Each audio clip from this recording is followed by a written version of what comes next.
Welcome to our live training session number 38, part 3. In this video, we're going to take a look at mapping out the rest of the fuel and ignition timing tables on the low cam of operation.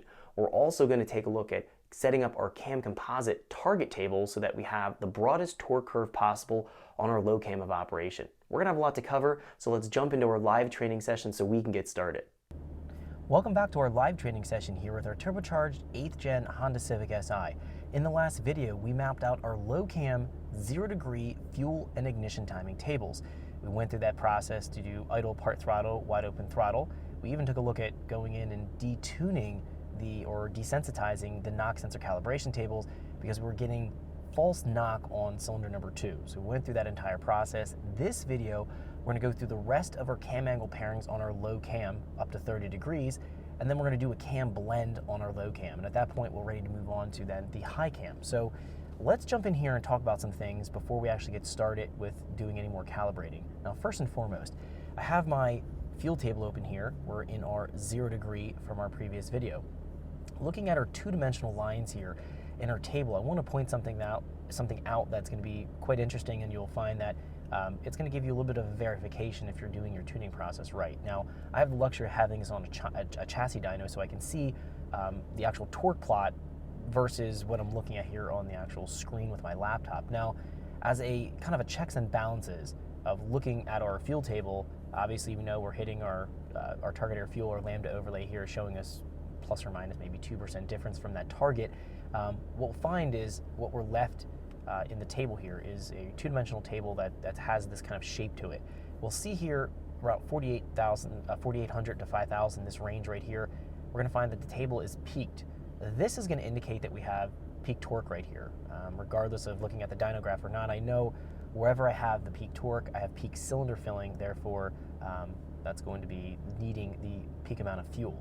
So obviously we have to have our fuel added in relation to the air coming into the engine. That's always going to be where we have the highest airflow coming in.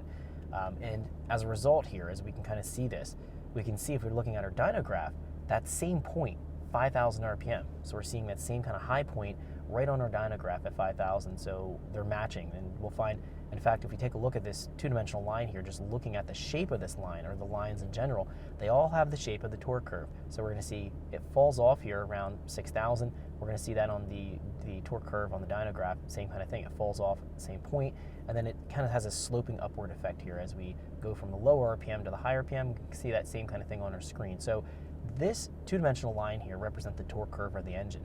And obviously it has that shape because it's hitting the target air fuel here in our tables. So I wanted to point that out. It's just some kind of a neat fact as you're kind of doing your tuning. You can get an idea what kind of torque band the engine has. Now, having said that, in this video we're going to go from our 0 to 10, 10 to 20, 20 to 30.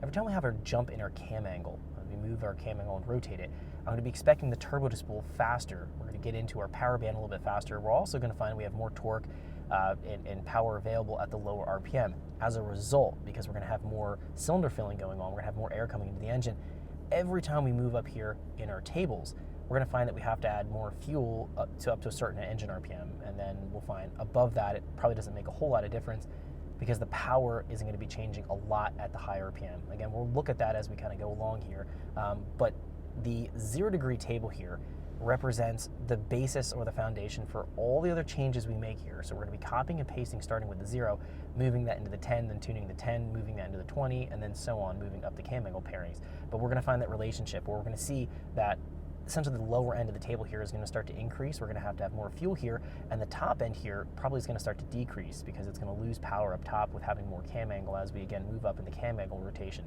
Again, we'll look at that process here. One other thing I want to talk about real quickly as well before we move on. In that last video, we did jump in here to our ignition limit or sensitivity low, table low here.